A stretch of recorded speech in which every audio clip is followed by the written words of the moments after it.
Gracias a todos los que se van comunicando, gracias a Germán Manzano, hombre de Cofrigo, esta empresa vinculada a la exportación.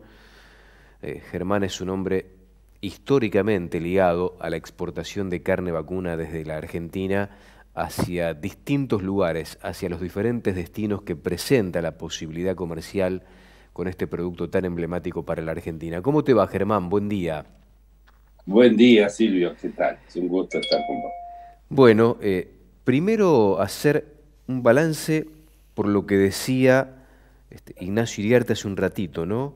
Con respecto al mercado internacional. Lo que anoté de lo que decía, de lo mucho que dijo Ignacio, en el primer semestre, 2,7% arriba en venta de volumen, a nivel mundial, esto obviamente, y una recuperación clara de precio, porque con más volumen el precio estuvo 7,5% arriba de lo que dejó el primer semestre del año pasado. ¿Alguna reflexión en principio por esto que es un termómetro del mundo?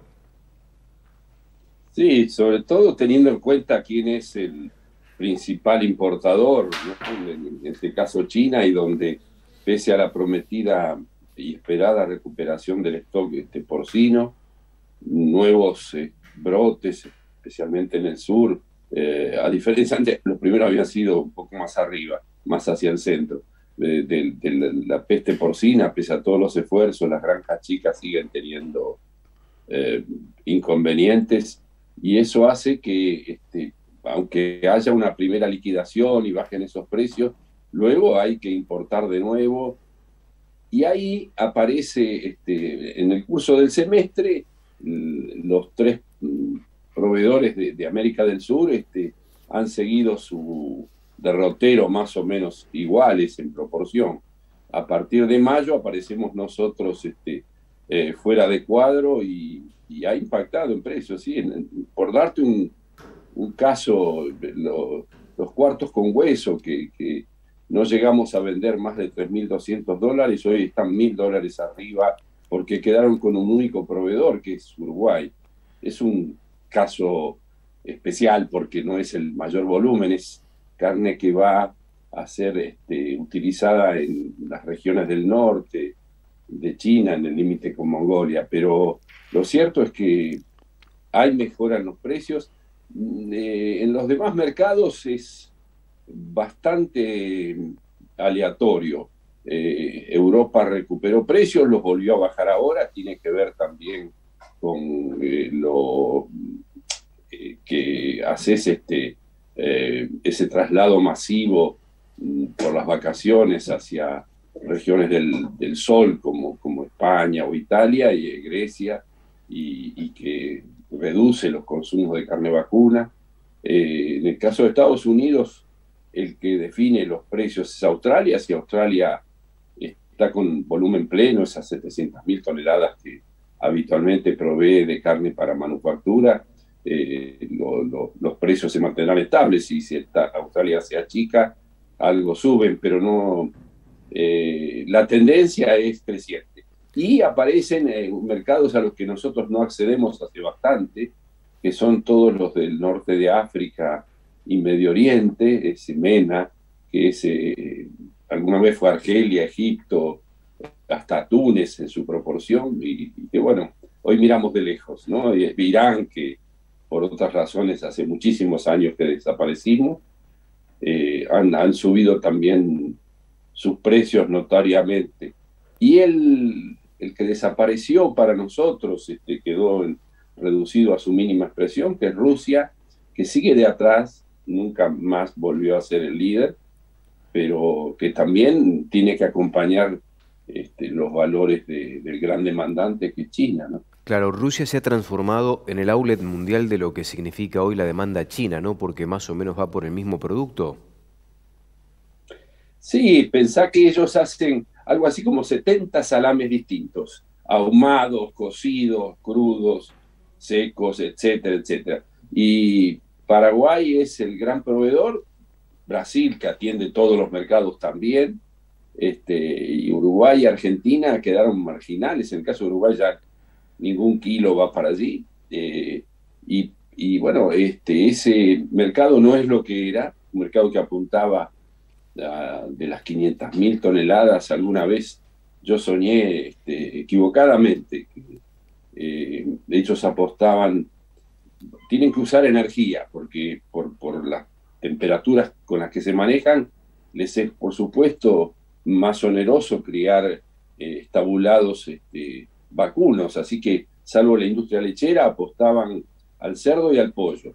Y dije, bueno, van a seguir creciendo porque la costumbre eslava es de usar mucho salame como la rosca polaca, como tantos que conocimos acá. Y sin embargo, razones económicas hicieron que se redujera, y esos 2 millones que alguna vez soñé en alguna discusión en Rotterdam no se verificaron, y quedó como un importante importador, pero ya no significativo, ¿no? Fue desplazado completamente por China, ¿no? Podemos afirmar sin temor a equivocarnos que vos, Germán, con Cofrío además en los últimos tiempos, sos uno de los pioneros del negocio de la carne argentina en China, cuando nadie daba 2 pesos por ese mercado que terminó siendo una suerte de eclipse mundial para el negocio de la proteína animal. Hoy, ¿cuál es la realidad argentina en base a las restricciones que podrían llegar a ser flexibilizadas, pero que todavía no lo son? Y tenemos este nuevo escenario. ¿Qué está pasando hoy si tenés que analizar la demanda china para con la carne argentina? Sí, vean, han transcurrido ya 10 años desde que arrancamos. Eh, la, la perspectiva sigue siendo positiva, es decir, más allá de esa recuperación del stock porcino, que es el principal producto cárnico que utilizan, y que ha venido demorado, aunque alguna vez los expertos dijeron se necesitan entre 3 y 4 años para eliminar el virus de las instalaciones. Hicieron un esfuerzo enorme, como todo lo que hacen es gigantesco, y en algunos casos recuperaron, pero de todas maneras se unen una demanda creciente de producto de que siguen incorporando, pese a la pandemia, habitantes del interior a las zonas costeras, a esa clase media que van generando, y por lo tanto el consumo de proteínas va de la mano. Veganos, por suerte, no hay todavía. Así que hay demanda de carnes que van a ser procesadas en su mayoría. O sea, por eso es que no es que son tontos y admiten productos de la vaca refugio porque les gusta comer de esa manera, excepto aquello que está ligado a la gastronomía china, como el xinjiang, el garrón brazuelo, la tortuguita, es decir, todo aquello que tiene gelatina y que va a generar esos caldos espesos, que lleva largas cocciones. El resto va a ser procesado, y en algunos casos, como hacíamos nosotros, que inventábamos jamones con la cuadrada, dándole color, olor y sabor. En algún momento, tristemente, porque hay una diferencia de costo enorme, sin embargo, en Argentina se daba eso, ese cerdo que acá casi no existía. Bueno, en el caso de China, la posibilidad sigue existiendo. Hay quejas por lo aleatorio que es nuestro abastecimiento. Pensá que son fábricas muy grandes, que decir, si bien trabajan con un stock de reserva, porque si dependieran de nosotros hubieran tenido que parar la producción varias veces, ¿no? Por diferentes razones. Pero hay posibilidades. Aquí no se ha resuelto todavía qué va a pasar por un lado, con ese listado de cortes prohibidos, que yo no imagino pudiendo vender a nadie asado vacío, o cuadrada o paleta de una vaca. Conservo manufactura, ¿no? Eh, En volumen, ¿cuánto cayó la venta a China en estas últimas semanas? ¿Tienen idea ustedes? ¿Se redujo al 100% esa salida de justamente los cortes emblemáticos que iban a aquel gigante asiático? Se estima que impacta alrededor de unas 30.000 toneladas, pero es eh, lamentablemente no hay información en tiempo real, la aduana no la suministra, el IPCBA hace una estimación sobre la base de los permisos que tienen algún desfasaje porque a veces son sacados por... Bueno, ahora con los cupos se van a restringir, pero si no era común que como eran anticipados, en lugar de 25 para los del interior o 27 toneladas para los que no tienen controles de peso por estar cerca del puerto, se lo sacaban por 35, 40, o sea que se van inflando esas cantidades, pero calculá que va a dar alrededor de las 30.000 toneladas equivalente con hueso, o sea que serían aproximadamente unas 20.000 menos de peso producto, ¿no? El problema que tenemos por delante, Germán, vos me vas a corregir, ¿no?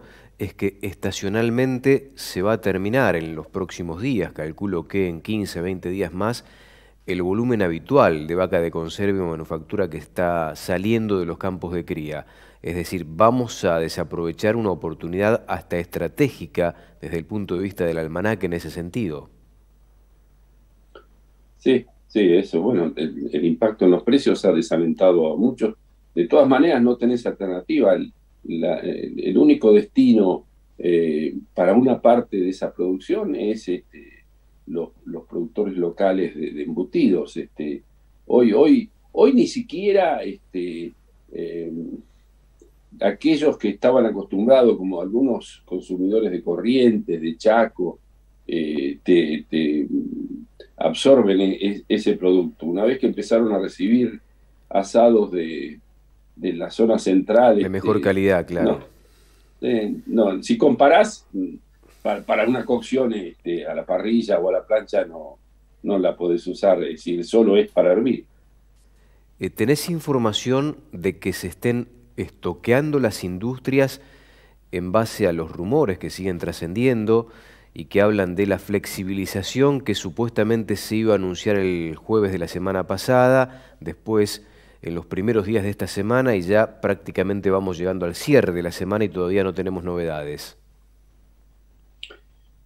No, hay al revés, te diría, hay suspensión de los segundos turnos en desposte y salvo algún caso puntual que encerrado ya no tengo idea, ya no recorro plantas y en general las faenas se han reducido, es por el lado que lo podés medir, aunque el dato lo tenemos a posteriori, pero no, hay algunos stocks, pero como existen dudas, si vas a poder incluir o no esos cortes dentro de lo que puede llegar a flexibilizarse de exportación de la vaca, que necesariamente tendría que partir desde la clasificación en corrales, la tipificación en el palco de faena, después el trabajarla distinto y con trazabilidad en la mesa de desposte. No está claro cómo se va a identificar, porque aduaneramente después vas a tener que, y sanitariamente SENASA va a controlar que eso no sea igual. De todas maneras, cuando vi la asignación de cupo por primera vez, tomé conciencia de los milagros que ocurren en Argentina. Hay plantas muy pequeñas que habían sido los llamados ciclo 2, que salvo tres honrosas excepciones, fueron algo así como una carnicería un poquito más grande, que solo podía ser enfriado y que era destinada a manotear algo de cuota Hilton y no hacía más de 5 toneladas día. Misteriosamente aparecieron con hasta 1.000 toneladas mes. Milagros de la productividad argentina marginal. Pero bueno, fuera de esas sorpresas, algunas paralelamente no tienen producción propia, sino servicio a terceros, yo diría servicio de venta de papeles, pero bueno, esos milagros ocurren y puede que en bajo cero encontremos un montón de stock. Habría que preguntarle a los dadores de frío, porque esas plantas que menciono no lo tienen, así que usan frío de terceros. Quizás allí han aumentado los stocks. De lo que es industria formal, hoy tan vilipendiada, acusada de Sí. monopolio, cosa parecida, la mayoría está con un solo turno y no ha incrementado demasiado, aunque por supuesto es consciente de que es ahora cuando esa vaca aparece, ¿no? Desprendo por lo que decís que vos también considerás que la industria exportadora termina siendo perjudicada por esta situación que plantea la política en la Argentina cuando hablamos de exportaciones, porque estamos recibiendo, me imagino que te habrá llegado a vos también, Germán, que hay muchas entidades, muchas agrupaciones acusando a la industria exportadora de ser la beneficiaria de todo esto, ¿no? ¿Cuál es tu opinión? Mira, yo he peleado contra las plantas grandes a lo largo de los años cuando se defendía la industria regional por ser parte de ella, el presidente de la entidad, y muchos años discutiendo la manera de asignar cupos y demás. Pero creo que es indudable que cuando te restringen la actividad, y vos tenés una dotación fija, que no es una cuadrilla trucha que aparece y desaparece, sino que es personal en relación de dependencia. Yo diría que si algún día te pones a calcular lo que son las potenciales indemnizaciones por despido, ninguna de las empresas es propietaria de las plantas. Hay ahí un pasivo potencial que es más de lo que vale la empresa. Así que los formales, con dotaciones mucho más grandes, desde el caso de los 2.000 de un Swift o los 1.500 de Ugorina, contra 20 que en una carnicería hacen un trabajo de noche, hay una distancia enorme. Es lo mismo que pasa con la faena y una cooperativa que tiene monotributo social versus una carga social, cuando te pones a hacer las cuentas, casi similar al salario que pagás. No sé, yo a veces temo que estamos yendo a ese Perú que conocí en los 70, 80, que describía Hernando de Soto en El Otro Sendero, donde era informal el transporte público, no existían colectivos, sino pequeñas guaguas que andaban de un lado para otro, todo era informal. Y él lo describe maravillosamente bien y te causa pena. Y yo a veces cuando veo la informalidad en lo rojo y en lo verde, es imposible, donde tenés una carga tributaria monstruosa, y todos los demás se declaran exentos de ingresos brutos, IVA y lo que fuere. No es fácil. Hoy yo, bueno, éramos 15, hoy somos 6, pero aún así, alguna vez me tocaron pagar 1.000 salarios y llorar cuando tuvimos que achicarnos porque se nos fue coto de usuario y perdíamos 13.000 animales por mes. Pero bueno, es historia antigua. Lo cierto es que no es el camino de la informalidad que sirve, y muchos que los acusan al revés son rehenes de su propio esquema de producción. Vos tenés tanta sensibilidad al volumen, porque tenés energía casi fija, tenés que contratar un piso, tenés todo el costo de mantenimiento y administración fijo, tenés una dotación fija, que el 70% lo pagás igual porque esta industria tiene la garantía horaria. No es fácil, te aseguro que no es fácil. El que le toca tener que firmar las transferencias o los cheques y atender los impuestos, llora de noche, ¿no? Así como también, mira, don Pepo Moché, papá de Terry, el fundador de CEPA, decía que en esta industria había que tener bolsillos de payaso. Grande para embolsar en la época de vacas gordas y grande para meter la mano y sacar en la época de vacas flacas, ¿no? Y nunca definió tan bien el sector, ¿no? Un placer como siempre, Germán. Te mando un abrazo a la distancia. Gracias por compartir todos estos conceptos y esta experiencia de tanto camino recorrido. Abrazo a la distancia. Lo mismo para ustedes. Germán Manzano, hombre de Cofrigo, vinculado históricamente a la industria y sobre todo a la exportación. Pausa muy breve, regresamos en un minuto nada más.